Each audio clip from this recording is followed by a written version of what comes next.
데일리 브리핑. 네, 오늘은 임춘택 회계법인의 대표이신 임춘택 CPA와 함께합니다. 어서 오십시오. 안녕하세요. 네. 자, 지난번에 나오셨을 때는 주식회사의 장단점에 대해서 좀 알아보았고, 오늘은 주식회사의 최대 단점인 이중과세에 대해서 알아보겠다라는 이제 주제를 가지고 나오셨습니다. 네. 근데 이게 이중과세의 단점을 피하기 위해서 S코퍼레이션이 생겨났다는데 그게 맞는 얘기입니까? 예, 그렇습니다. 어. 이중과세라는 말이 어떤 뜻을 가지고 있다고 생각하세요? 두 번 세금 낸다는 얘기 아닙니까? 60년대, 70년대에 어. 한국 생활한 사람으로서 이중과세란 말을 들어본 적 있어요? 뭐 그때는 뭐 저는 어렸으니까 뭐 세금 아니죠. 잘 60대, 모르겠습니다만 70대 일하셨잖아요.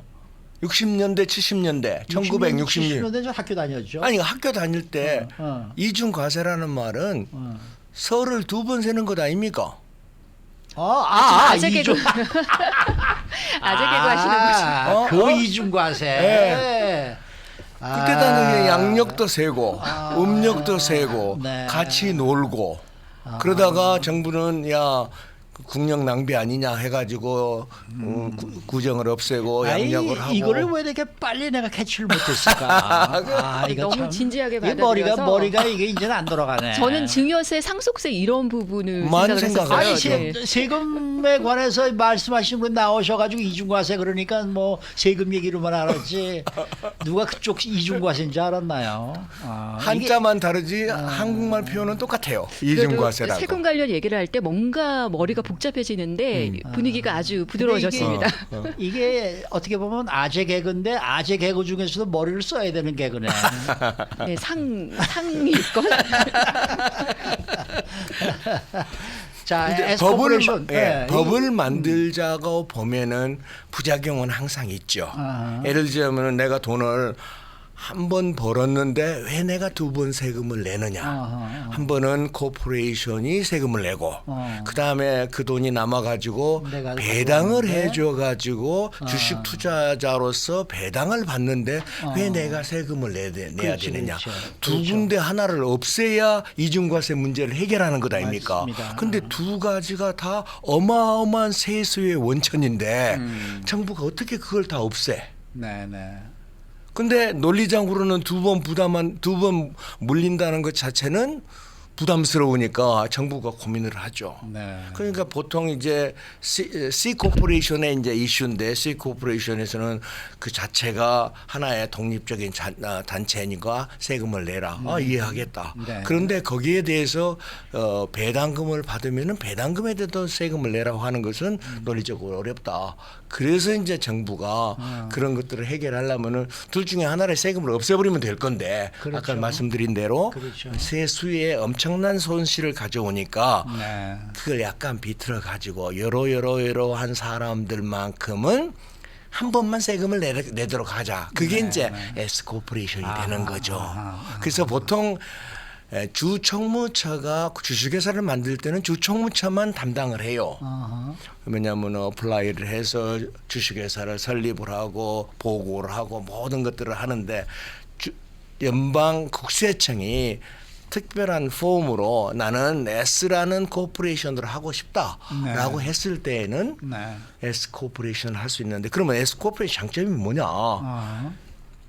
자기 소유권대로 회사는 세금을 내지 않고 회사의 10%의 지분을 가지고 있다. 네. 그러면 회사가 100만 불을 벌었다. 그러면 그 10%인 10만 불의 인컴을 회사는 세금 내지 말고 네. 개인이 다 내라. 그래서 두 번 내는 것을 없애주는 역할을 그 법을 바꿔가지고 S코퍼레이션으로 만들어 놓은 거죠. 그 대신 S코퍼레이션에 있는 모든 회사를 전부가 다 그런 혜택을 줘버리면 또 문제가 생기니까 굉장히 많이 제한을 해버렸어요. 네, 그러면 말씀하신 것처럼 이중과세 단점을 피하기 위해서 S코퍼레이션이 생겨났는데 꼭 어떤 조건을 갖추면 그러니까 어떤 S코퍼레이션이 아까 제가 이야기했는 데서 네. 모든 회사를 S코퍼레이션으로 일렉션할 수 있느냐 그건 아니라는 네. 이야기죠. 아하. 큰 회사나 트레이딩 되어 있는 회사들은 S 코퍼레이션을 만들 수가 없어요. 네. 어떤 회사들을 만드는가요? 소형 회사들. 총 예를 들자면은 그 주주가 100명 이하인데 좀 적은 회사들. 네. 그다음에 주식도 복잡한 주식을 발행한 게 아니라 단순한 커먼 스탁 하나만 발행하는 케이스들. 뭐 이렇게 해서 좀 쉽게 적은 사이즈에 있는 데는 이중으로 과세를 하는 게 아니라 개인의 소득으로 인정을 하고 개인이 세금 보고를 하도록 조치를 한다. 그 뜻이죠. 네. 네. 이해가 가십니까? 좀 복잡하죠. 아, 뭐 솔직히 100% 제가 지금 알아들었다라고는 내가 말씀을 못 드리겠는데, 예. 어쨌든 S 코퍼레이션을 하게 되면은 이중과세는 없다. 이중과세는 없다. 없다. 아. 근데 문제는 뭐냐면 S 코퍼레이션은 개인 소득세까지 연결이 되어 가지고 세금을 내는데 거기에는 37%의 맥시멈 세율이 적용이 돼요. 아하. 근데 C 코퍼레이션으로 우리가 할 경우에는 맥시멈이 21%밖에 안 돼요.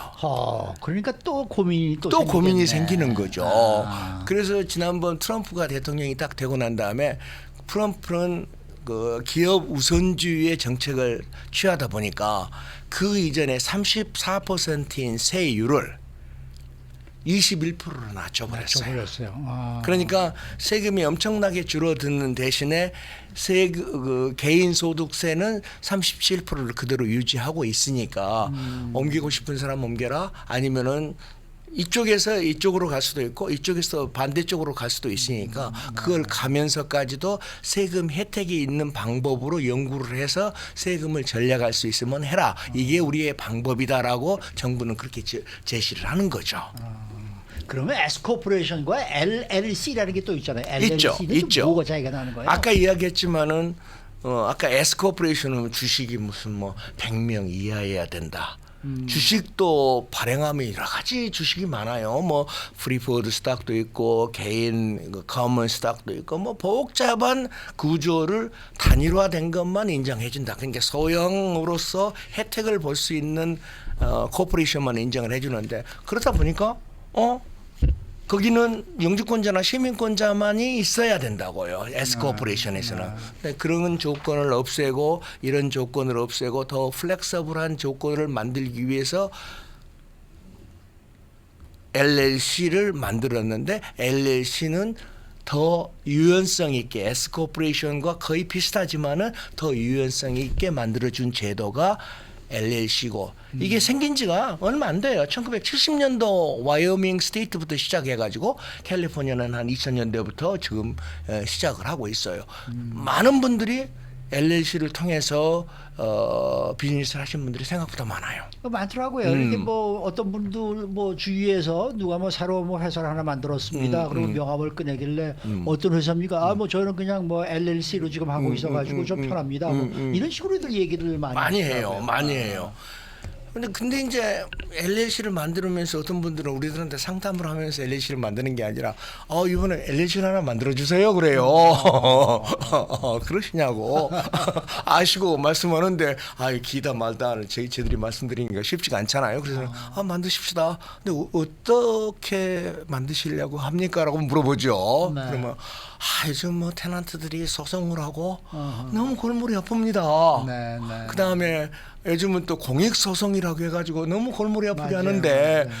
뭐 그걸 잘하면 피할 수도 있다고 하는데 좀 그런 방향으로 생각을 하고 있습니다라고 네, 이야기를 그럼 많이 지금 해요. 예를 드신 것처럼 그런 부동산을 구매할 때 LLC라는 형태의 그 사업 구조를 선택을 하고 싶으셔서 의뢰를 하시는 분들이 그렇죠. 많다는 네, 말씀인데 많죠. 정말 그러면 법적 분쟁으로부터 완전히 피할 수가 있는 건가요? 근데 이제 개인 사업자나 코퍼레이션이나 좀 분리를 해서 하나의 독립된 법인이거든요. 둘 다 독립된 법인이니까 독립된 법인다운 규정을 지키거나 장부를 잘 정리하거나 그다음에 개인 경비와 회사 경비를 잘 분리를 해서 네.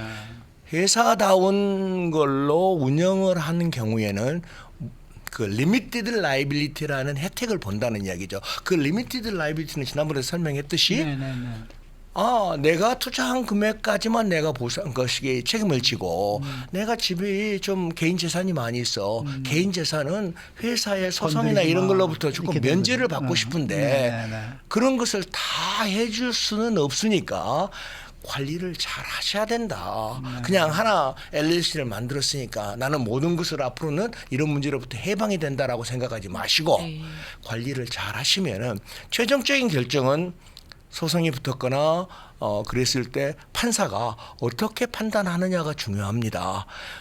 근본적인 리미티드 라이빌리티지만은 구체적으로 어떤 사건이 발생됐을 때는 판사가 결정을 하니까 잘 관리를 하십시오라는 말씀을 꼭 드리는 거예요, 저희들이.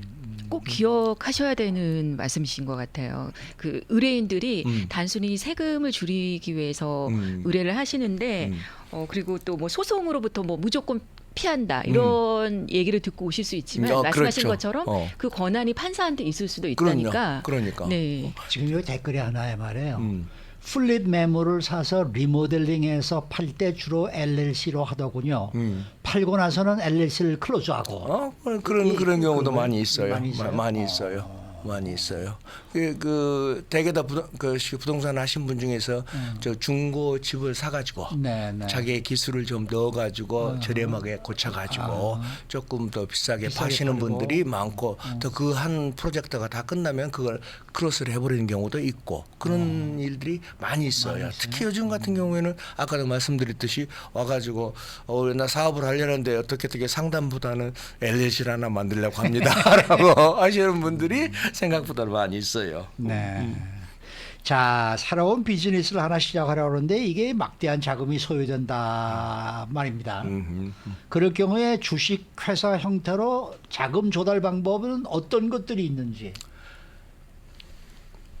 내가 지금 생각하는 거예요. 좀 자녀들이 있잖아요. 자녀들이 대학 다니는 자녀들이 앱 하나 만들어 가지고 대박을 좀 쳐서 우리 아버지 그 노후를 내가 안정하게 하겠다고 하는 좋은 뜻을 가진 자녀들 많아요. 그래요. 그런가요? 그런데 문제는 뭐냐? 앱을 하나 만들어서 앱에 우상이 있어요. 어떤 사람은 앱을 하나 만들어 가지고 대박을 쳐서 몇백만 불, 몇천만 불의 에퀴티가 생기는 사람들이 있어요. 네. 그래서 젊은 애들이 많은 것을 해요. 그러다가 보면은 돈이 필요하잖아요. 네. 돈은 누가 줄까요? 부모가 먼저 자기 돈이에요, 먼저. 자기 돈. 자기 돈. 5천 불 내가 모았다. 그다음에 누구 돈 줄까요? 윤성호 씨가 빌려줄까요? 자녀한테요. 자녀한테. 엄마니까 또는 뭐 누나니까 빌려줄 수 있을 거예요. 네, 빌려줄 수도 있고 뭔가 가능성이 보이면 투자자의 입장으로 부모지만 아니 단계가 있죠. 예를 들면은 자기 돈이 제일 쓰기 쉽죠. 네. 부모는 저거 한번 될까 말까 좀 의심이 있어도 한번 해봐라. 어느 정도까지 주죠. 그 다음에 어디예요? 은행? 네. 은행은요 한참 뒤에요. 자기 프로젝트가 파이낸셜 스테이트먼트로 스테이블하다고 생각했을 때 은행이 그렇죠. 돈을 주죠. 그렇죠. 절대 돈 안 줍니다. 그러면은 그 리스크를 안고 주는 사람들은 누구예요? 소위 말해서 그것만 전담을 하고는 인베스터들이 있어요. 소위 말하는 그 스타트업에 주로 투자하시는 분들. 투자하신 분들이죠. 네. 그런 사람들은 소위 말해서 조금 더 구체적인 엔젤 펀드나 이게 그 IPO 같은 것은 좀 시간이 많이 걸리니까 오늘은 좀 대충 이야기를 하고 다음번에 내가 다음번에 좀 또 길게 이야기를 하려고 그러는데 IPO라는 것은 일반인들이 내 주식을 산다는 개념이기 때문에요. 그렇게 쉽지가 않죠. 네. 여러 가지로 모든 조건을 따져보고 이 비즈니스가 지금 투자해가지고 미래에 성공할 수 있을 것인가 말 것인가를 알아야 내가 투자를 하는 것이지 은행에다가 예금해놓고 돈 찾는 것하고는 전혀 게임이 다르기 때문에 IPO는 조금 더 신중해야 될 일이 있고 어떤 것들이 관심사가 있느냐 하는 것은 다음 주에 제가 더 구체적으로 한번 좀 말씀을 드리려고 합니다. 오늘 말씀 잘 들었습니다. 네, 감사합니다. 네, 지금까지 임춘택 회계법인의 대표이신 임춘택 CPA와 함께했습니다.